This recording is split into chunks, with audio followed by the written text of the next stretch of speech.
If you want something out of life, if you want to change yourself, if you want to acquire something, if there's some goal that you want to reach, that is really not easy as some people will make us feel. That living your dream, changing your behaviors, overcoming negative habits, it's challenging. It's hard. Most people go through life never discovering what their talents are. Most people never develop their talents. They have skills and abilities, but if you don't nurture them, if you don't develop them, they will never serve you. Your gifts can take you many places if you develop your gifts. Most of us don't like to do those things that come easy to us. I've always loved to talk to people. I decided, taking this advice, to develop my skills as a speaker. And my gift has developed and it's taken me many places. You have something that you brought to the universe, and that if you decide that my life deserves my developing this, what I do well, and becoming the best at it, and mastering myself, and seeing what I have within me, if you decide to drop your buckets where you are and develop your gifts, I grant you, you'll never ever be without.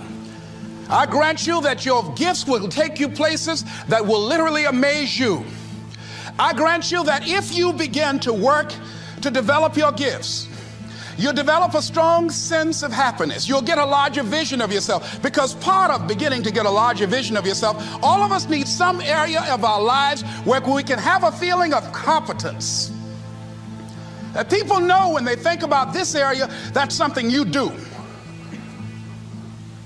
That you eat and sleep that, and that you do that, and people know it, and you know it, and you know that you know this. If you don't know anything else, you know this. Can you tell I know what I'm doing? Oh, hello. You know this. So you've got to work on it. When other folk are having a good time, you've got to have the strength of character to concentrate, to read, to digest information. If you decide in any particular area that you're concerned about, to make a conscious, deliberate, determined effort to read one book a month in that area, in 5 years, you'll be among the top 5% experts in the world. I read a minimum of 2 books a week. The average American reads only 1 book a year. If you decide that area that you love, that you are going to master that particular area, in this era of accelerated change, overwhelming complexity, and tremendous competition, as you begin to develop and expand your skills and your talents and your vision of yourself, you will always be in control of your destiny. The next thing is, whatever it is that you want to do, you want to do it massively. I have a friend who was telling me that his sales were down. I said, well, how many phone calls you make a day? He said, 25. I said, double them. Make 50 or 75 or 100. He said, oh man, that's just too much. What do you mean too much? You behind on your bills? You're talking about too much? You know one way to get back on your feet real quick is to miss 2 car payments? You talking about you're tired? There's no competition out here. Decide that you're going to push yourself. Most people won't do that. Most people give up on themselves easily. You know the human spirit is powerful. There's nothing as powerful. It's hard to kill the human spirit. They asked Benjamin Disraeli, a man who became the head of a country at a time when Jews were not allowed out after 10 o'clock. They said, how did you do it? How do you achieve it against such great odds? He said, nothing can resist the will of a people that will stake even their existence on the extent of their purpose for good. That when you have a made-up mind, when you decide that you want to do something, I was reading something the other day, he said, the power to hold on in spite of everything, the power to endure, this is the winner's quality. The hunger, the ability to face defeat again and again without giving up. This is a winner's quality. You have that quality within you. When you're hungry, you don't care about the facts. You don't care about the odds. Doug Williams played for the Washington Redskins, quarterback. John Elway of the Denver Broncos in the Super Bowl. Everybody was talking about Elway. After the Super Bowl, when Doug Williams made a historic passing game, they asked him, said, how were you able, in spite of all of the negative publicity saying that you couldn't win, how did you do it? He said, I ignored my critics. I just didn't pay any attention to them. I ignored myself because they kept on saying it so much. There were times I doubted whether or not I can do what I needed to do. There's a Doug Williams in everybody here. There's greatness in you. And you've got to learn how to tune out the critics outside and the critic inside. And since I'm going to do this, I'm going to harness my will. And I'm not going to let anything stop me. I deserve this. I'm going to do it until. And this friend, I told him, said, start increasing your calls. I said, I make 100 calls a day. I got a callus in my ear. My ear kind of dark, you can't see it, but it's there.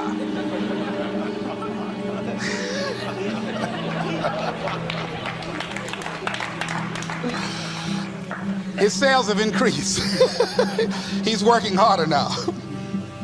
The other thing is that if you want something, you have got to be relentless. You've got to learn how to become resourceful. You've got to learn how to become creative. When crises strike in your life, and in the Chinese language, crisis means danger, but it also means opportunity. And this is an opportunity for you to grow. And you've got to be so relentless, regardless of what comes down the pike, that you're always looking for a way to get over, always looking for a way that you can break through, always looking for a way that you can win, always looking for a way that you can strike a telling blow. And pretty soon, I think there's some people watching us in the universe that say, wait, let's call a meeting over here. You know that guy Mustafa? Look at him down there. He won't stop. Just that fool don't know he can't get over. Look here. Why don't we do this? Let him go and let's mess with somebody else. Let him go on through.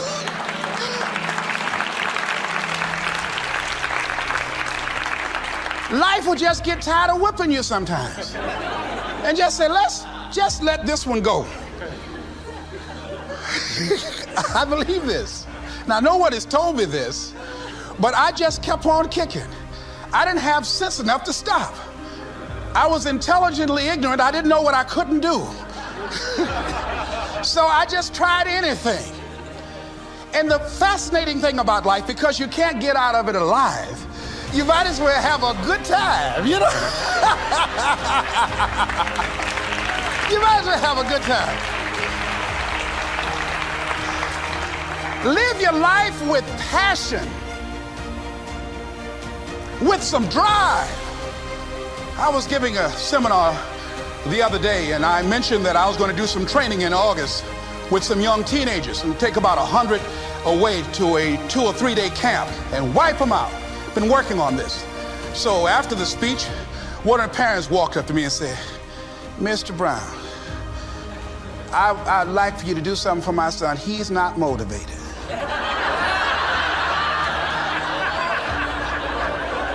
I said, I wonder why.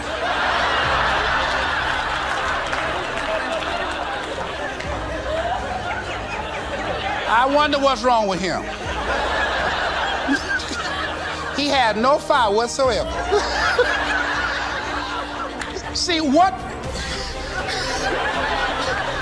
you do speaks so loudly, folk can't hear what you're saying. And so if you don't have any fire, you know, you've got to watch the people, the relationships that you develop. Have people of kindred mindsets. If you're around folk who are dead and negative all the time, they will affect you. You want people that are around you that have smiles on their faces, looking good. I was telling a group last week, Abraham Lincoln refused to hire a guy because of his face. They said, but the guy can't help it. He said, anybody over 30 is responsible for their face. If you have some depressing face looking at you every day, it affects your blood pressure. Keep these dead faces away from you. It's contagious. This is serious. So you've got to watch your countenance, watch your face, have an uplifted expression, watch your body posture. All of these things affect you psychically. You got to be the kind of person that you are fearless. Fearless. Folk leave fearless people alone. There's some people walk through a neighborhood and every dog in the neighborhood would bark at them.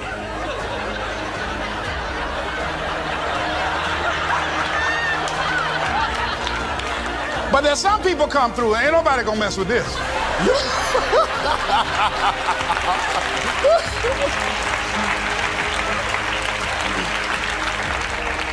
You are unstoppable. And because you are unstoppable, because you've got power that you haven't even begun to use yet, you owe it to yourself to release your brakes. How many of you have had the experience of pulling out of your driveway and you mashed on the accelerator and the car was just going, it couldn't move, and you mashed harder and it couldn't move, and then you discovered you had your emergency brakes on. And then you release those emergency brakes and it goes, choo! Have you ever had that experience before? Most of us go through life with our brakes on, holding back, not giving all that we have, not sharing all of ourselves. Most of us go to our graves still holding on rather than releasing it. What are some of those things that keep us from releasing it? Because of past experiences, past defeats, past pain. We look back, well, it didn't work out then. It probably won't work out now. Many people get confused their performances with who they are. I was reading Pat Riley, the coach of the Los Angeles Lakers.